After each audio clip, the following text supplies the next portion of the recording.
आम तौर पर शहरियों में तासर पाया जाता है कि पुलिस जो होती है उसका अवाम के साथ अच्छा रवैया ना है, लेकिन बाद पुलिस अफसरान ऐसे भी होते हैं जो अवामी शिकायत का फौरी नोटिस लेते हैं और अवाम को रिलीफ फराहम करते हैं। आज मैं एक ऐसे केस की बात करूंगा कि जिसकी पुलिस अफसरान की पजीराई सोशल मीडिया पर और कौमी अखबारात और टीवी चैनल पर नुमाया खबर के तौर पर नशर हुई। इसमें मुख्तलिफ मुद्दई साहबान शामिल है। हम कोशिश करेंगे कि इनमें से जो हमें दस्तयाब मुद्दई हो उनसे बात करें और उनसे मालूम करें कि उन्हें क्या शिकायत थी। आज मैं थाना भूसी के सब इंस्पेक्टर दिलदार हुसैन की बात करता हूँ, जो कि महकमा पुलिस को इसके मुतल्लिक मालूमात थी कि कत्ल, चोरी, डकैती समेत दीगर अहम नोयत के केसेस में ये मुल्ज़मान को रिलीफ फराहम करता है और बाज़ केसेस में इसकी तफ्तीश भी दुरुस्त ना थी। शहरियों की जानब से DPO टोबा टेक सिंह इबादत निसार को खुली कचहरियों में और जब वो अपने ऑफिस में मौजूद होते थे तो इसकी शिकायत उन्हें बताई गई, जिस पर DPO टोबा टेक सिंह ने एक ऐसा तारीखी फैसला किया कि एक ही दिन में दिलदार हुसैन को सब इंस्पेक्टर से असिस्टेंट सब इंस्पेक्टर और बना दिया और उसी दिन हेड कांस्टेबल के बाद फिर कांस्टेबल और उसी दिन इसे नौकरी से बर्खास्त कर दिया। ये दिलदार हुसैन कमालिया के थाना पूसी में तैनात था। इस फैसले के बाद अवामी सतह पर महकमा पुलिस की ज़बरदस्त अंदाज में पजीराई हुई।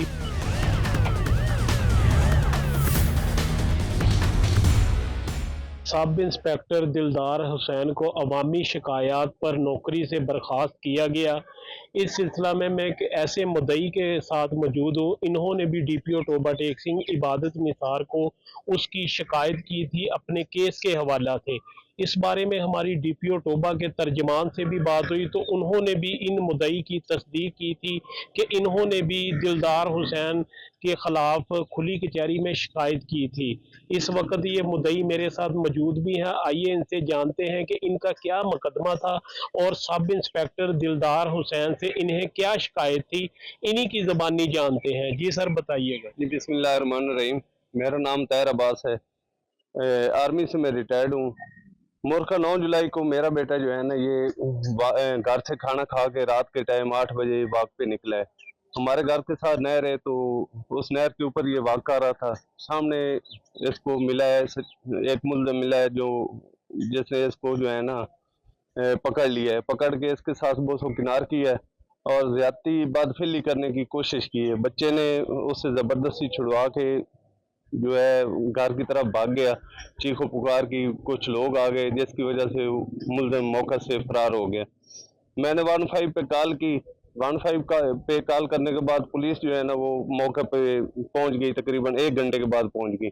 उन्होंने मेरे से मौक़िफ़ लिया, पूछा क्या हुआ है। मैंने सारा माजरा उनको बयान किया तो मुझे कहा कि जी आप एप्लीकेशन जो है ना वो दें। तो मैंने एप्लीकेशन दे दी पुलिस को।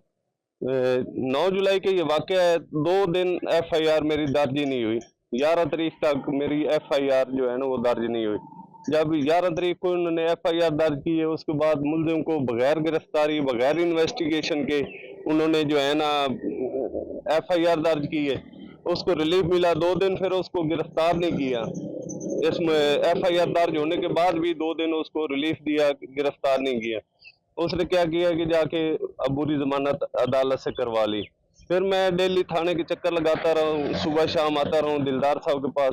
इनको मैंने कहा कि भाई मेरी इन्वेस्टिगेशन करें और अपने चालान पेश करें। तो मुझे डेली नई कहानी कि जी कल कर लेंगे तो परसों कर लेंगे। तो मेरी इन्होंने कोई जो है ना वो नहीं सुनी। इसी दौरान ये मुल्ज़मान से साज़बाज़ हो गए। 19 तारीख को हमारी इन्होंने फर्जी एक तफ्तीश की, उसमें भी किसी मौके पे ये ना पहुंच सके। तो फिर 3 दिन का टाइम दे दिया। मकसद क्या था कि उसकी अबूरी जमानत की डेट थी 21 कि ये 21 तारीख को जो है इनको इनको थोड़ा सा रिलीफ मिल जाए और मजीद इनको मौका मिल जाए। तो 22 तारीख को जो है ना डीपीओ साहब ने यहाँ पे खुली कचहरी की थी, मैं उसमें पेश हुआ। मैंने अपना सारा ये मौक़िफ़ बताया कि ये दिलदार हुसैन मुल्ज़िम को रिलीफ दे रहा है, तो उन्होंने मौके पे ही, मैं उनका शुक्रिया भी अदा करता हूँ, मौके पे ही आर्डर जारी किया कि इसको जो है ना नौकरी से बर्खास्त कर दिया जाए। ठीक है, और एसएचओ साहब को आर्डर दिया कि इनकी तफ्तीश जो है ना ये शाम तक मुकम्मल करें। तो वो फिर भी अभी तक, मतलब आज 29 तारीख है, तो अभी तक मेरी तफ्तीश मुकम्मल नहीं है। मैं एसपी साहब के पास भी गया हूँ, चीफ मिनिस्टर पंजाब की हेल्पलाइन पे भी मैंने कंप्लेन की है, लेकिन मेरी कोई बंदा सुनने के लिए तैयार नहीं है। अभी तक मेरी इन्वेस्टिगेशन कंप्लीट नहीं है, और मैं रिक्वेस्ट करता हूँ आला ओहदेदारान से कि वो इसको जो है ना काइंडली सीरियस लें। क्यों कि ये मेरे बच्चे के साथ है, ये मुल्जिम पहले भी आदि मुजरिम है, ये इसकी किस्म के इसके पहले भी एक केस रिपोर्ट हो चुका है, कोई ऐसे मामला हैं जो रिपोर्ट नहीं भी हुए। तो मैं चाहता हूँ कि मुझे इंसाफ मिले, ताकि ये नेक्स्ट किसी भी इस तरह के मुकदमे में जो है ना वो आने से जो गुरेज करे, और इसको सख्त से सख्त सजा मिलनी चाहिए। मेरी आर्मी चीफ से भी रिक्वेस्ट है, क्योंकि मैं आर्मी से रिटायर्ड हूँ, कि वो जो है ना मेरी इस पे अमल करें। इस वक्त मैं उस बच्चे के साथ भी मौजूद हूँ जिसके साथ ये वाकया पेश आया। आइए इसकी ज़बानी सुनते हैं कि ये सारा वाकया किस तरह पेश आया। जी बेटा बताइए। मैं 9 जुलाई को सर रात को खाना खाकर सर घर से निकला हूँ। हमारे घर के साथ सर नहर लगती है सर, मैं उस पर वॉक करने के लिए जा रहा था सर।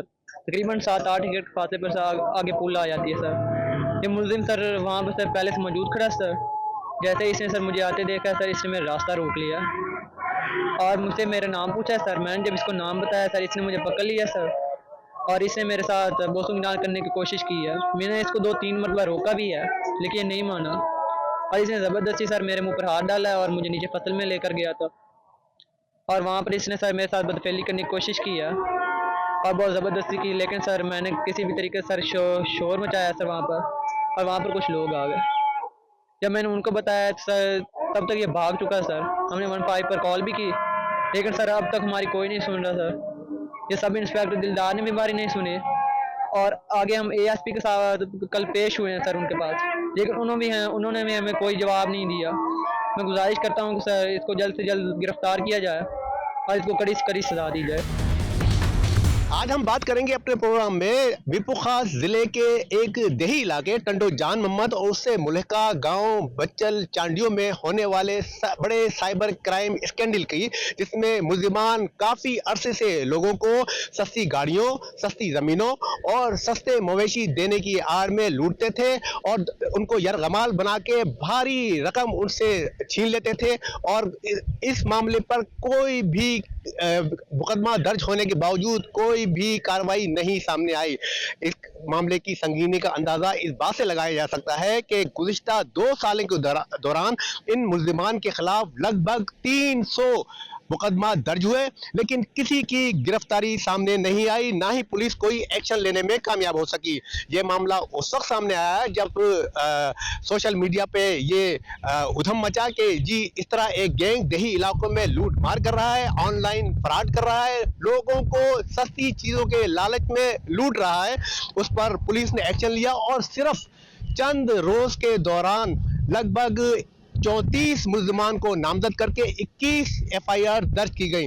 इसमें सबसे बड़ा रोल मुकामी थाने का है, जिसके इल्म में होने के बावजूद उसने इस मामले पे कोई दिलचस्पी नहीं दिखाई। लोग लुटते रहे, लेकिन वो कोई कार्रवाई करने से कासिर रहे, जिस पर विपु खास पुलिस ने एक सख्त एक्शन लिया, एसएचओ को तब्दील कर दिया, मुअत्तल कर दिया और एक पुलिस एहलकार को उन मुल्जिमान की मुखबरी करने और पुलिस कार्रवाई के बारे में अपडेट देने के इल्ज़ाम में भी उसको नौकरी से बरतरफ कर दिया गया है। इस वक्त हमारे साथ मुतासरीन मौजूद हैं। वैसे तो मुतासरीन की तादाद सैकड़ों में है और इसका जो हजम है या ऑनलाइन फ्रॉड का, ये करोड़ों में है।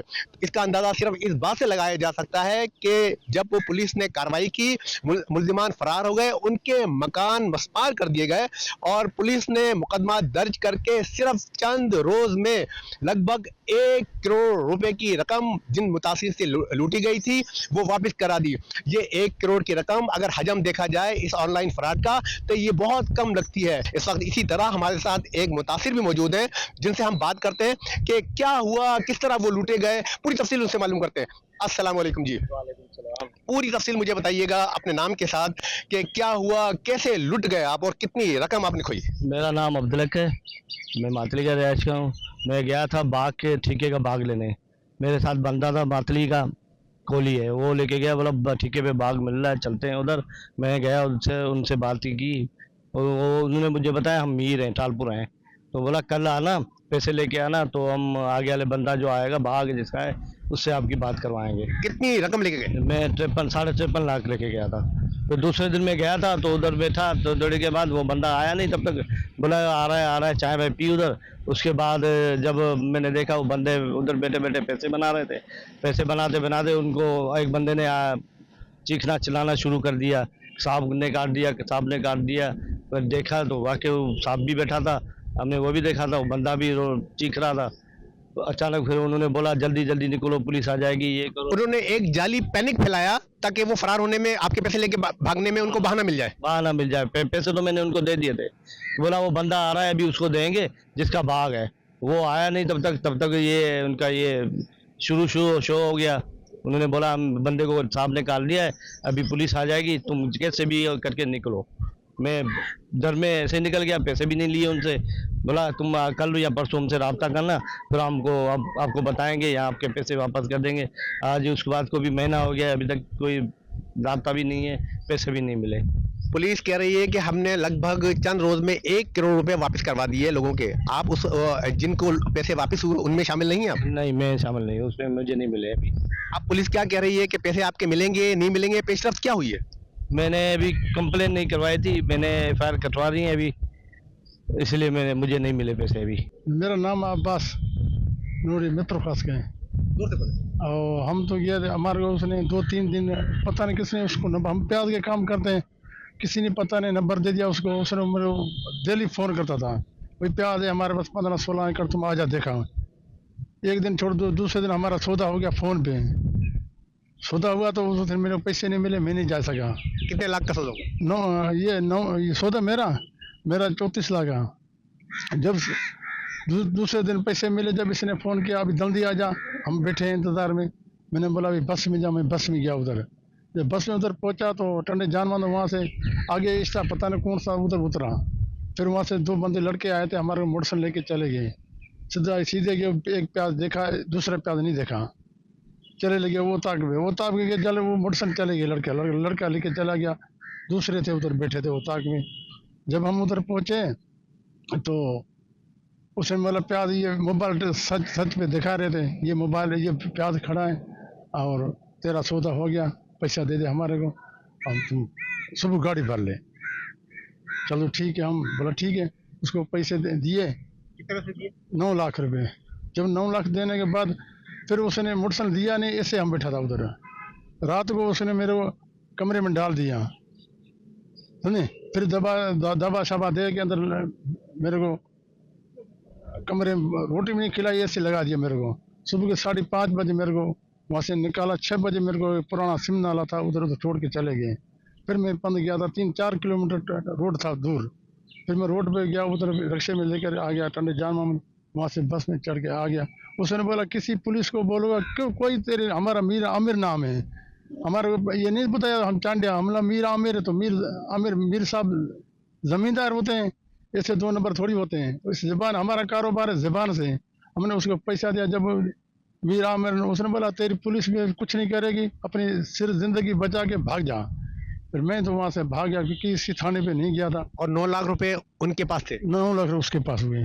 फिर मेरे को डराया, फिर मैं आ गया वापस मेरे पास। कितने हफ्ते के बाद आपने मुकदमा दर्ज कराया? ये 4 महीने के बाद।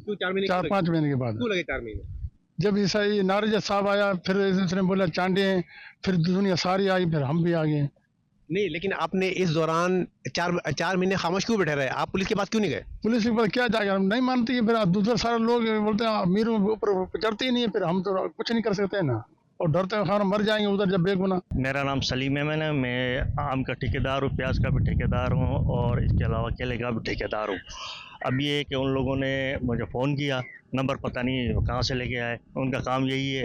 और 15-16 साल से हम काम करते आ रहे हैं, कभी भी ऐसा फ्रॉड हमारे साथ नहीं हुआ। हम तो पंजाब में जाते हैं आलू के कारोबार के हवाले से भी। बहरहाल हम वहाँ पहुँचे, तो 4 एकड़ पहले मुझे दिखाया किसी मीर का प्याज, तो वो सौदा बनाया। फिर मैंने ऑनलाइन अपने पार्टनर से वहाँ मंगवाए, ये अकाउंट जुटे से मैंने निकाल के उनको 5 लाख दिए। फिर उन लोगों ने 4 एकड़ मुझे दिखाया, वो किसी कायम खानी का प्याज था। फिर वो भी सौदा बना, टोटल मिला के 45.5 लाख का सौदा बना। फिर मैंने 5 लाख जो है ना तीसरे दिन यहाँ मीर प्रकाश से लेके गया। जैसे मैं वहाँ पूछा उसके गांव में, तो फिर मुझे कनपट्टी में पिस्टल रखा। पिस्टल रखने के बाद फिर मुझे अंदर लेके गए। वहाँ कोई मशीन का काम, नोटू छापने का काम, दूसरा तीसरा ये काम चल रहा था। मुझे कहा बैठो इधर काम करो। मतलब जब आप वहां गए तो एक नया इंकशाफ हुआ कि वहां जाली नोट भी बन रहे थे। जाली नोट बन रहे थे, वो तो मुझे पता ही नहीं था ना क्या। मैं तो कारोबार के हवाले से वहाँ पहुँचा। पहले 5 लाख दिए, फिर दूसरे 5 लाख दिए। मेरे साथ भी दूसरे भी साथी थे, वो भी परेशान हो गए, अब क्या होगा क्या नहीं होगा। फिर हम मजबूर थे, वो जैसे बता रहे थे हम वैसे कर रहे थे। ऐसा मसाला लगाओ, ये करो वो करो। वो मूवी भर रहे थे, उसके अलावा CCTV कैमरा भी लगे हुए थे। तो कुछ देर के बाद एक बंदा निकला, वो मुझे ने सांप ने डस लिया। हम भागे, देखा एक बहुत बड़ा सांप है, वो बाहर निकला और घूम रहा था, और ये शदीद ज़ोर से वो रड़ियाँ कर रहा था। हमने डर गए, पता नहीं क्या होगा। फिर उन लोगों ने कार निकाल के उसको लेके गए वहाँ छोटे अस्पताल पे। तो शाम का टाइम, थोड़ा रात का अंधेरे का टाइम हो गया। तो अभी वो थोड़ी देर बाद उसने एक कॉल की कि उसके मुंह से झाग निकल रही है। तो थोड़ी देर के बाद फिर कॉल की वो मर गया। हमने उसको सेम नाले में फेंक दिया। और ये सारा झूठ और जाली उन्होंने पैनिक फैलाया ताकि आप लोगों को घबरा के आपको नर्वस कर दिया जाए, परेशान कर दिया जाए। बिल्कुल समझो कि हरासमेंट। पहले पैसे लिए, फिर पिस्टल पे कनपट्टी पे पिस्टल रखा, उसके बाद हरासमेंट। हम डर जाएं, खौफ से दे, ये गलत काम कर रहे हैं, कोई ब्लैकमेलिंग के लिए एक ड्रामा। जैसा कि ठगों के खिलाफ इशू उठाने वाला मैं हूं, मुझे जैसे इतलात मौसूल हुए, मैं सोशल वर्क काफ़ी टाइम से लोगों के इश्यूज़ पे काम करता हूं, समाजी वर्कर हूं, लोगों के इश्यूज़ पे काम कर रहा हूं। तो मुझे इतलात इनकी पहले थी 2-3 सालों से, लेकिन कोई शवाहिद नहीं मिल रहा था, कोई कैमरा के सामने नहीं आ रहा था। लुटकर लोग आते थे और अपना बयान सुनाते थे, लेकिन कोई बयान देने के लिए तैयार नहीं था। जैसा कि मेरे दोस्त कराची से आ रहे थे, उन्होंने बोला हमने टंडो जानमन में एक गाड़ी देखी है, तो हम वहाँ जाएंगे गाड़ी लेने, आप हमारे साथ चलो। मैंने उनको मना की, मैंने बोला वहाँ फ्रॉड है, ठगी है, आप नहीं आओ। लेकिन वो आ गए, क्योंकि लालच थी, सस्ती गाड़ी थी, 2-4-5 लाख रुपए सस्ती उनको बताया। जब हम सरजमीन पर पहुंचे, टंडो जान मोहम्मद शहर में पहुंचे, तो उन्होंने बोला गाँव आओ। फिर मैंने उनको बोला कि भाई गाँव हम नहीं आएंगे, आप अगर इधर आते हो तो फिर हम डिलीवरी गाड़ी के पैसे लेकर आए हैं, फाइल दे, गाड़ी दो और अपनी पेमेंट उठाओ। मकामी थाने का सही ये रोल रहा है कि जो लुटकर जा रहा था थाने पर, तो उनको वहाँ की पुलिस, SHO व दीगर उनके जो पुलिस एहलकार हैं, मुंशी या ड्राइवर या कोई भी, थाने तक जब बात आती थी तो वो उनको डराते थे, भाई यहाँ कुछ भी नहीं होने वाला, वो ठग हैं, वो डाकू है, वो लूटेंगे, मारेंगे, अपनी जान भी बचाओ और हमें भी सुकून करने दो। कोई उनकी दाद फरियाद सुनने वाला नहीं था। जो लोग इनके मुतासरीन थे और जो अफराद इतने अरसे से होता रहा है, उसका मुकामी थाने ने क्या किया, तो मुकामी थाने के खिलाफ क्या कार्रवाई की, इस केस में आगे क्या पेशरफ हुई, और इन जो गिरफ्तार मुल्जिमान हैं उनके केस में पुलिस के पास कितने शवाहिद हैं कि वो कोशिश करें कि इनको सजा हो जाए, तो मालूम करने के लिए हम SSP मीर प्रकाश के पास चल रहे हैं। उससे मालूम करते हैं कि इस केस में मजीद क्या पेशरफ सामने आ चुकी है। बिस्मिल्लाहिर्रहमानिर्रहीम। मीर प्रकाश पुलिस की एक अच्छी कारकर्दगी हुई है, जिसमें हमने चांडियो गैंग के खिलाफ ऑपरेशन लॉन्च किया था।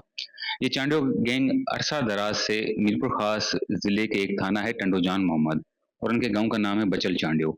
वहां से वो डिफरेंट किस्म के जराइम करते थे। इनिशियली ये एक क्राइम करते थे street snatching, motorcycle snatching, cash snatching. फिर 2010 के बाद उन्होंने अपना मोडस ऑपरेंडी तरीका वारदात चेंज कर लिया। स्नैचिंग से ये आ गए चीटिंग कम स्नैचिंग। चीटिंग कम स्नैचिंग में इसलिए कर रहा हूँ कि कुछ लोगों को वो चीट कर लेते थे, अगर वो चीटिंग में नहीं आते इनके झांसे में, तो वो उनके साथ फिर स्नैचिंग कर लेते थे असला दिखा के। सादा अल्फाज में कहें तो ऑनलाइन फ्रॉड करते थे। डिफरेंट किस्म के फ्रॉड, जिसमें ऑनलाइन भी है, फिजिकली बंदों को बुला लिया, उस हिसाब से भी कर लेते हैं। मैं कुछ आपको आपके चैनल के थ्रू मोडस ऑपरेंडी बता दूं कि ये अक्सर इनका जो सबसे बड़ा तरीका वारदात है वो गाड़ियों की एडवर्टाइजमेंट रखते हैं पे या इवन अपने अकाउंट पे। वहां पे गाड़ी अगर कोई 50-60 लाख रुपए की गाड़ी है तो वो 30 लाख उसकी कीमत रखते हैं। लिहाजा कीमत कम देख के लोग ल्योरिन होके इनके पास आ जाते हैं। वहां जब इनके पास आ जाते हैं डीलिंग करने के लिए तो वो उनसे कैश वगैरह लेके गाड़ी के जाली कागज वगैरह उनको दिखा के उस पे सेल परचेज एग्रीमेंट साइन करके 2-3 इनके तरीके वारदात थे कि कोई बंदा इनका रिश्तेदार आ जाता है कि यार वालदा को हार्ट अटैक हो गया है, मेहरबानी करके गाड़ी दे दें, हम उसको हॉस्पिटल छोड़ें। उस गाड़ी के बहाने वो गाड़ी भी लेके चले जाते हैं, कैश भी लेके चले जाते हैं और बंदा बेयार और मददगार वहां पे खड़ा रहता है। या कभी कभी वो सांप छोड़ देते थे इनके सामने कि भाई सांप ने इस बंदे को काट लिया, अब आपके ऊपर FIR हो जाएगी 302 की, तो वो बंदा डर के भाग जाते हैं। अगर कोई इन चीजों में नहीं आते तो उनके ऊपर वो पिस्टल तान के उनसे पैसे छीन लेते हैं। इनका जो मुख्य है ब्रेन चाइल्ड जिसको मैं कहूँ, वो 3 भाई हैं जिनके जो वहाँ के रहायशी हैं बचल चांडियो विलेज के, और उनके नाम मैं आपको बता दूं, अली मोहम्मद सन ऑफ बचल चांडियो, वली मोहम्मद सन ऑफ बचल चांडियो, अशरफ सन ऑफ बचल चांडियो। ये गांव भी इनके वालिद के नाम पे है और उनके साथ जो इनका फैसिलिटेटर है बाबू दांदल। तरीका वादा ये थी कि बाबू दांदल को वो एक गांव का बड़ा करके दिखाते हैं, बाकी तीनों वो बैठ के इनके साथ डीलिंग करते हैं और 4-5 लड़के इनके पास बैठे हुए हैं जो सोशल मीडिया वेबसाइट्स वगैरह वो चलाने में माहिर हैं। वो एडवर्टाइजमेंट कर देते हैं ऑनलाइन, उसके बाद लोगों से रब्ता करके झांसा देके वो उनको बुला लेते थे इधर। उसके बाद ये तीनों मुख बैठ के इनके साथ डिफरेंट किस्म की चीटिंग और कम स्नैचिंग करते थे। सर, इसमें तमाम बज़ाहिर तो मुकामी थाने की भी गफलत सामने आई है, आपने कोई एक्शन लिया उनके खिलाफ? जी, एक जो हमारा सिपाही था माशूक, जिसके राब्ते वहाँ पे इन्वेस्टिगेशन के दौरान साबित हुए, उसको मैंने डिसमिस फ्रॉम सर्विस किया हुआ है।